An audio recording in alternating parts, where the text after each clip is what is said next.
আমাদের মনে প্রশ্ন আসে, এই সরকার কি বাংলাদেশের তরুণ বাংলাদেশের ছাত্রদের বিরুদ্ধে যুদ্ধ ঘোষণা করেছে? এটা কি কোনো অধিকৃত ভূমি? এটা কি গাজা স্ট্রিপ? এটা কি কাশ্মীর? এই দেশে যে পুলিশের ইউনিফর্ম পরা লোক দেখি, এটা কি ভিনদেশি বাহিনী?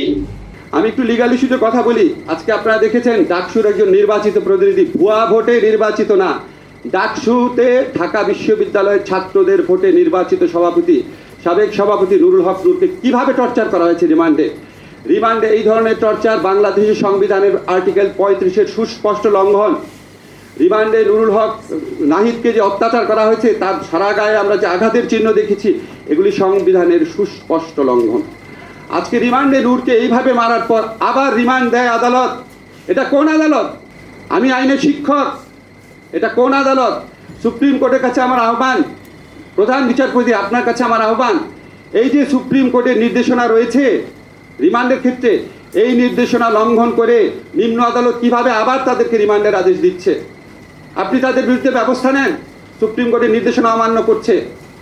যেই বিরোধী দলের ভিন্ন মতের যে মানুষই যায় তাকে রিমান্ডে দিয়ে দেয়। রিমান্ড দেওয়া কি বাংলাদেশের সাংবিধানিক আইনে পরিণত হয়েছে? রিমান্ডে দিতে হবে? নিম্ন আদালত কেন কাজ করতে পারছে না? নিম্ন আদালতের উপর আইন মন্ত্রণালয়ের একচ্ছত্র আধিপত্য কায়েম করা হচ্ছে লাস্ট রুলসের মাধ্যমে। আমি উচ্চ আদালতের কাছে প্রার্থনা করব, আপনারা স্বতঃপ্রণোদিতভাবে অনেক ব্যবস্থা নিতে পারেন। গণস্বাস্থ্য কেন্দ্র থেকে চিকিৎসাধীন অবস্থায় জোর করে কেন সমন্বয়ককে তুলে নেওয়া হয়েছে? এডিবির বিরুদ্ধে ব্যবস্থা নেন। আমাদের মুক্তিযুদ্ধের চেতনা হচ্ছে অন্যায়, অবিচার, অত্যাচার, নিপীড়নের বিরুদ্ধে যুদ্ধ। আজকে কোটা সংস্কার আন্দোলন না, এই আন্দোলনে বাংলাদেশের যত মানুষ আছে, যত ছাত্র তরুণ জনতা আছে, তারা হচ্ছে মুক্তিযুদ্ধের চেতনার প্রকৃত বাহক। যারা তাদের উপর গুলি চালাচ্ছে, যারা অপপ্রচার চাচ্ছে, নির্যাতন করছে, গণগ্রেফতার করছে, তারা হচ্ছে 2024 সনের রাজাকার, কারণ তারা গণমানুষের বিরুদ্ধে দাঁড়িয়েছে। শেষ কথা বলে করছি, আমাদের মুক্তিযুদ্ধের সময় আরেকটা ঐতিহাসিক ঘটনা ছিল। আমাদের বঙ্গবন্ধু বলেছিলেন 7ই মার্চের ভাষণে সম্ভবত, রক্ত যখন দিয়েছি আরও রক্ত দিব, এদেশের মানুষকে মুক্ত করে ছাড়বো ইনশাআল্লাহ। আশা করি ঠিকভাবে বলেছি। আর বর্তমান সরকারে বঙ্গবন্ধুর উত্তরসূরিরা, আপনাদের সরকারের কর্মকাণ্ড দেখে মনে হয় আপনাদের বুকের মধ্যে এই প্রত্যয় জন্ম নিয়েছে যে রক্ত যখন নিয়েছি আরও রক্ত নিব, বাংলাদেশের ভিন্ন মতকারীদের নিশ্চিহ্ন করে ছাড়বো ইনশাআল্লাহ। Please stop it. কারফিউ জারি করে চারদিকে ঘিরে ধরে হেলিকপ্টারের আলো ফেলে বাংলাদেশের ছাত্র তরুণ কিশোরদেরকে গণগ্রেফতার করা হচ্ছে। গায়ে দেখা হচ্ছে আঘাতের চিহ্ন আছে নাকি? আঘাতের চিহ্ন মানে হচ্ছে সে আন্দোলনে ছিল, তারপর গ্রেফতার করা হচ্ছে।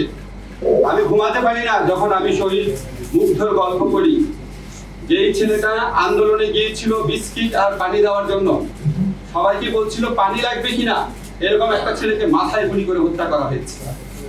আমি ঘুমাতে পারি না যখন দেখি একটা ছেলে, সে টিয়ার গ্যাস ঢুকছে বাসার মধ্যে, সেটা বন্ধ করতে গিয়ে 11 বছরের ছেলে, তাকে মাথায় গুলি করে হত্যা করা হয়েছে।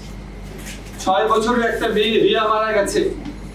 4 বছরের একটা শিশু বারান্দায় মারা গেছে। বারান্দায়, ছাদে, ঘরের ভিতরে শিশু কিশোরদের হত্যা করা হয়েছে।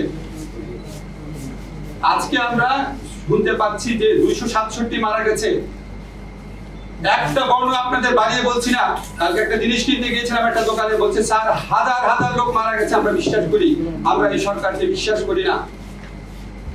আজকে যখন এইরকম হত্যাকাণ্ডের ক্ষত যন্ত্রণা আমাদের বুকে, দেশের প্রত্যেকটা অঞ্চলে ব্লক রেড করে আমাদের তরুণদেরকে, কিশোরদেরকে, ছাত্রদেরকে গ্রেফতার করা হচ্ছে, নির্যাতন করা হচ্ছে, তখন আমাদের মনে প্রশ্ন আসে, এই সরকার কি বাংলাদেশের তরুণ বাংলাদেশের ছাত্রদের বিরুদ্ধে যুদ্ধ ঘোষণা করেছে?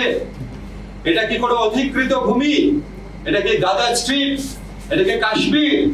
এই দেশে যে পুলিশের ইউনিফর্ম পরা লোক দেখি, এটা কি ভিনদেশি বাহিনী? এটা কি আমাদের ট্যাক্সের প্রতি বিনিময় চলে না? এটা কি আমাদের অর্থে লালিত না? এই অস্ত্র কি আমাদের অর্থে কেনা না?